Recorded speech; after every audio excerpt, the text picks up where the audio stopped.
Жаратылыстың басталуы жазбасы. Ол Таураттағы алғашқы жазба. Ондағы оқиғалар тізбегі екі негізгі бөлімнен құралған. Біріншіден 11-ге дейінгі тарауларда жаратқан ие және бүкіл әлем туралы сипатталған. Содан кейінгі 12-ден 50-ге дейінгі тарауларда назар кеңейіп, жаратқан ие және бір ғана адам Ыбырайым әрі оның әулеті туралы әңгімеленген. Сол екі бөлім 12-ші тараудың басындағы қысқа сипат арқылы біріктірілген. Біз бұл құрылымнан жазбаның басты мазмұны біртұтас хабар ретінде түсінеміз, әрі жазбаның бүкіл киелі кітаптағы ұлы тарихтың кіріспесі екенін көреміз. Жазбаның 2-ші аятында жер бетіндегі ретсіздік пен қараңғылық бейнеленген, ал жаратқан ие одан тәртіп, әсемдік және жақсылық жасап шығарды. Сөйтіп ол өмір гүлденіп өсіп өне алатын тамаша әлемді жаратты. Құдай ие адамдар деген тіршілік иелерінде жаратты. Олар еврей тілінде де адам деп аталады.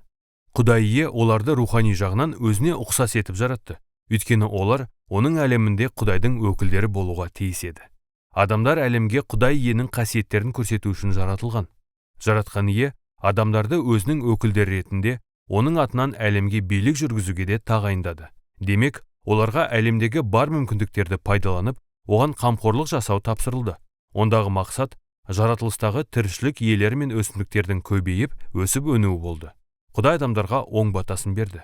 Оң бата яки жарылқау осы жазбадағы ерекше маңызды атау.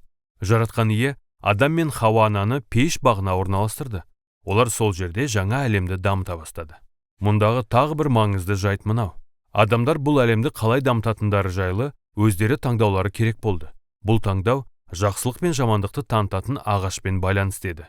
Сол уақытқа дейін жаратқан ие ненің жақсы, ненің жаман екенін анықтап беретін. Ал енді Құдай ие адамдарға таңдау жасайтын құрмет пен еркіндік берді.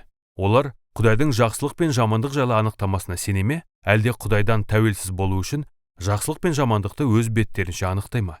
Адамдар нені таңдаса, соның нәтижесі не салдары үлкен болмақ. Біз Құдайға қарсы шықсақ, мұның салдары өлімге апарады. Өйткені бұл ісіміз өмірдің бастауынан бас тартуды білдіреді. Мәңгілік өмір сыйлайтын ағаш соны сипаттайды. Ал 3-ші тараудағы оқиғада бір жұмбақ тұлға жылан пайда болды. Жылан таныстырылмаған, тек оның Құдай ие жаратқан жабайы хайуан екені ғана айтылған.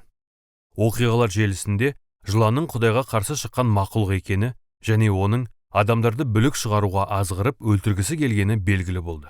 Ол киелі кітаптың басқа жазбаларында Әзәзіл шайтан деп те аталған. Жылан сол ағаш жөнінде және таңдау жасау туралы өтірік айтты. Ол адамдарға: "Жоқ, өлмейсіңдер. Қайта сендер жемісті жеген кезде көздерің ашылады. Сонда ненің жақсы, ненің жаман екенін айыра алып, Құдай сияқты боласыңдар", деді. Ал бұл нағыз өтірік әрі қайғылы жайт болды. Өйткені Құдай адамдарды өзіне рухани жағынан ұқсас етіп жаратқан еді ғой. Олар Құдайдың бейнесін көрсету үшін жаратылған. Бірақ Адам мен Хауа Құдайға сенудің орнына одан тәуелсіз болуға ұмтылды. Олар жақсылық пен жамандықты өз беттерінше анықтағылары келді. Сол сәтте-ақ жағдай құлдилап бақылаудан шығып кетті. Біріншіден, адамдар арасындағы қарым-қатынас бұзылды. Еркек пен әйел кенет өздерінің қаншалықты әлсіз екенін түсінді. Олар енді тіпті бір-біріне сене алмай, киім тігіп, өздерінің жалаңаш денелерін бір-бірінен жасыра бастады. Екіншіден, Құдай мен адамдар арасындағы жақындық та жоғалды. Адам мен Хауа қашып кетіп, жаратқан иеден жасырынып қалды.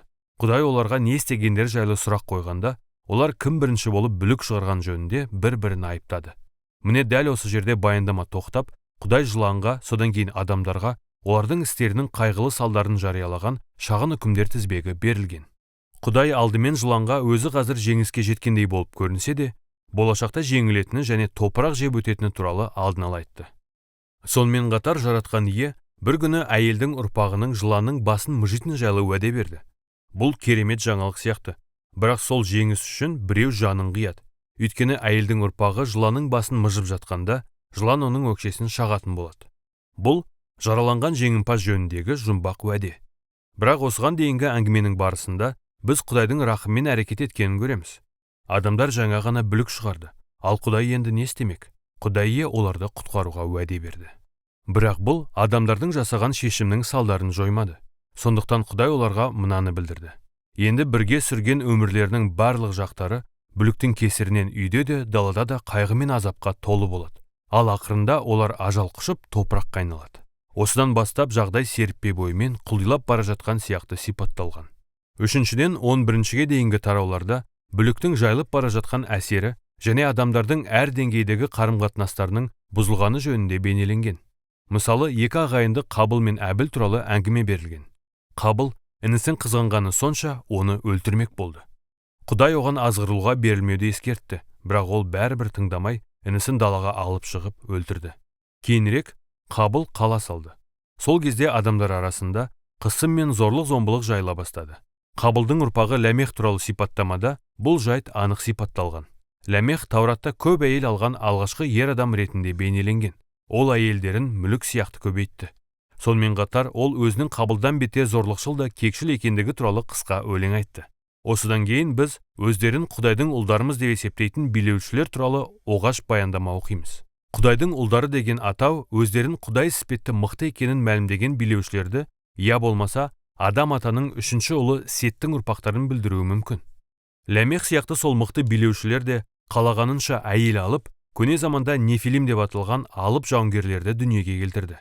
Мәселенің мәні мынада: адамдар Құдай жаратқан әлемде зорлық-зомбылық пен азғындыққа толған патшалықтар құрды. Сонда жаратқан ие адамдардың осылай күнәға батып кеткеніне қайғырып, қасірет шекті. Адамдар Құдай жаратқан жақсы әлемді бүлдіріп, бір-біріне де зиян келтірді. Сондықтан жаратқан ие өзінің әлемін әбден бүлінуден сақтап қалу үшін оны адамзаттың зұлымдығынан топан сумен тазартты. Бірақ ол бір әділ де кінәратсыз адамды, Нұхты және оның отбасын қорғады, және Нұхты жаңа адам ата болуға тағайындады. Жаратқан ие Нұхқа да оң батасын беріп, өсіп өнуді және жер бетін толтыруды тапсырды. Ендеше болашаққа деген үмітіміз зор. Бірақ кейінірек Нұхта мүлт кетті. Бұл оқиға да бір бақта орын алды. Себебі Нұх жүзім бағына отырғызып, жүзімнен шарап жасады. Соны ішіп мас болды. Сосын оның ұлдарының бірі Хам шатырында жалаңаш жатқан әкесін көріп қалып, оны ағайындылардың алдында мазақ қылды. Осылайша, енді жаңа адам болуға тиіс Нұх алғашқы адам ата іспетті жалаңаш болып ұятқа қалды. Сонымен адамзаттың жағдайы қайтадан серіппе бойымен төмен қарай құлдилағандай бүліне бастады. Бұл жайт Бабыл қаласын салуға түрткі болды.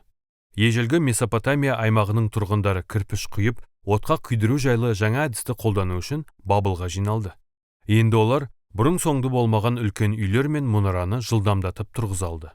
Сөйтіп олар төбесі аспандағы тәңірлер мекеніне жететін зәулім мұнара салып, өздерінің атын шығарғылары келді. Бұл мұнара адамның кеуде көтеріп, бүлік шығаруының бейнесі болды. Ол пейіш бағындағы бас көтерудің күшейген түрі еді. Сондықтан жаратқан ие олардың тәкаппар іс-әрекеттерін тоқтатып, адамдарды жер бетіне бытыратып жіберді. Бұл баяндамалар әртүрлі болғанмен, олардың негізгі бір ойды білдіргенін көре аламыз. Құдай адамдарға өзінің әлемінде дұрыс әрекет етуге қайта-қайта мүмкіндік берсе де, олар әлемді бүлдіре береді. Бұл баяндамалар мынаны пайымдайды: біз негізінде жақсы, бірақ өзіміз бүлдірген әлемде өмір сүреміз. Бәріміз жақсылық пен жамандықты өз бетімізбен анықтауды таңдағанбыз. Осылайша, қарым-қатынастар бұзылған осы әлемге үлес қосамыз.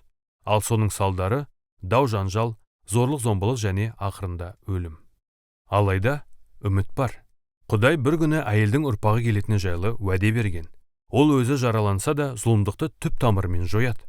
Осылайша, адамзаттың зұлымдығына қарамастан, жаратқан ие өзінің әлемін құтқарып, жарылқауды ұйғарған.